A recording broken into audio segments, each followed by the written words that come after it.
Hey friends. I have previously said that I don't want to harp on about politics. This was a lie. I have, in fact, much more to say. I want to have a cozy chat with you, the world, my friends, my loved ones, the ones who are scared right now, the ones feel like they're beginning to fade like a bittersweet Back to the Future skit. Sit tight, friends.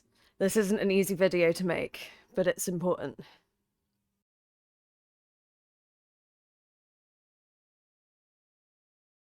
I have taken my time in writing this, and I want it to be coherent and clear.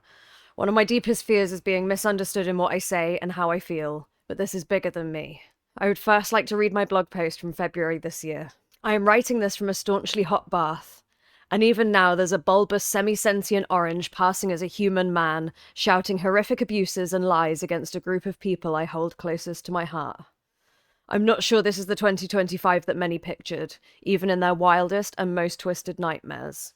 Granted, I am oceans away. Granted, I am lucky to pass as the gender I was assigned at birth. Granted, it's not on my doorstep. But how long can one stay silent as their peers slowly wilt, fade, and without word disappear from the world in front of our eyes? How long can one pretend it won't be you next? Yes, you pass as a woman, but what about when being a woman won't be enough? There is very likely even a time where my being white might not even be enough, being Irish. When should I start stitching shamrocks?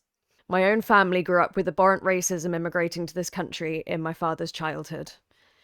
In my lifetime, I've seen thorns of hate protruding from almost every marginalized community. I cannot stay silent in this. I will not. I have the gift of articulation. I just have yet to acquire the gifts of a working knowledge on how these systems work and who champions them. My eyes look to my own country and my own government, the country that has looked to the US with puppy eyes for far too long. We are safe, for now. We don't currently have a system that allows for such stringent changes to the workings of this country. This isn't just about trans and non-binary. It's definitely not just about trade wars and stances on current genocides and conflicts. It's not just about immigration and ICE. And it was never going to be about fucking eggs. I am choosing my moment. And though I had hoped to come to grips on things a lot more before I made any sort of statement on it, I'm choosing for it to be now. Whatever closet it is that I am in, let's consider the doors blown fully fucking off. I was born a woman, though I never ever felt like it. Even now, 30 years later, I still stand by waking up every day and choosing to present as a woman, but I never felt like one. As a child, I thought it would change when I hit puberty, so I didn't let it bother me much. But when puberty started happening when I was about 10, it didn't help. I still feel like I had to put on being a woman. My late teens and early 20s were spent perfecting the woman I wanted to be. I studied makeup, hairstyling, photography, how to walk, how to smile, how to laugh and be a lady. I found Dita Von Teese, the icon of femininity in the 21st century. I wanted to be her. But here and there, a dysmorphia was growing. Only small moments, but the more they happened, the worse things became. Not in my being a woman, but in my not being a man. It's still a lot for me to say, and like I said, I wanted to be able to process this more, but fuck it, this is real, and this is now. At this point in time, I identify as non-binary, and I've had nothing but great joy in being able to not only vocalize it, but express that. And I've got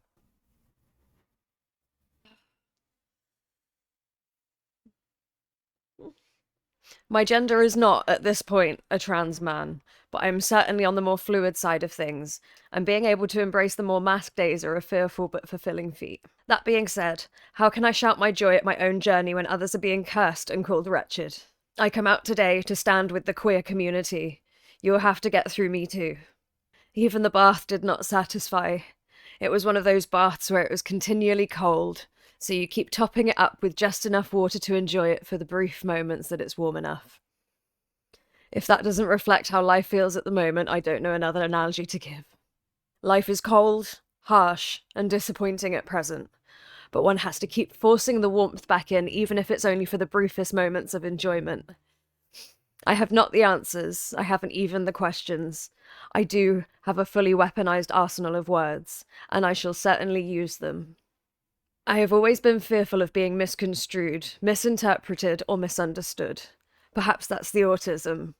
Hey look, another neurodivergent that knows not to Roman salute. But I would rather say my piece and have the words said than to forever hold my words close and revise them privately. I am stepping forwards and up. I am stepping up on a shaky leg into an air of blistering uncertainty. But by God, more people of sense must speak, must act. We have let this puppet show go on for long enough. But you will not come after my friends, my family, or those suffering under systems designed to snuff them, and those who are fearing for their lives. I have had it with ancient white men shaking sweaty, dirty hands with each other over the cries of human suffering. This cannot be allowed to go on. Just breaking from script here a little bit. I wrote that a few months ago, and I've read it aloud to myself, but this is my first time reading that to anyone else or expressing these feelings in a semi-public format.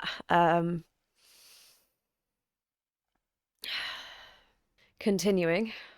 It is now April, and far from a sick and twisted April Fool's, it seems that institutionalized hatred has made its way to my doorstep like a plague-bitten rat desperate to share the putrid sickness with a cute bundle of fur and a squeak. The recent Supreme Court ruling has echoed through this country like a shotgun blast. And let me ask this, if it were any other protected minority, the disgusting reality of this whole situation becomes clear to even the most gammon of minds. When is it ever okay to have a Supreme Court rule on a topic it is neither pre-informed about, nor given a broad sense of the social, cultural, and even scientific facts about it? When I wrote my previous writings, I admitted to not being informed on the workings of these things. And I still, while a little improved, cannot say that I am well read on it. Something that is rippling from this moment is the impact it is having on my loved ones and me. I, as a non-binary person, have never been recognised as existing under the UK law. I make my peace with that when I see how difficult even basic questions to what people learnt in school 50 years ago are received. Oh, when I was growing up, a man was a man and a woman was a woman. Yes, okay, Stephen, but they also microdosed the nation on lead and didn't see an issue with it. We lined buildings with asbestos and danced in it like snow. It's not that the times have changed, that this is a different world now. It's the same damn world with the same damn problems. What has changed is our collective human understanding of things. Millions of scientists, philosophers, historians, archaeologists worldwide have dedicated their entire lives to developing a deeper understanding of humanity, biology, physics, healthcare, the whole shebang. I think it's time to break the binary, and yes, I'm putting that on a t-shirt. As far as I'm concerned, the ones and zeros of binary apply to maybe 10% of the things it's ascribed to. But for mental simplicity, we tend to generalize. However, now there is a wider collective understanding of things, a globalization of information and shared experiences. We are all able, well, most of us are able to see things in a much more nuanced view. Yes, he has blonde hair, I suppose, but to me it's more of a mousy brown. Their eyes are grey, but have little brown and green flecks at the edges. There is no binary we can put on ourselves when one does not exist. There is a spectrum for everything. If I naturally had itty-bitty titties and they made me feel like less of a woman, to the point of gender dysphoria, I would receive gender-affirming care to help ease that dysphoria.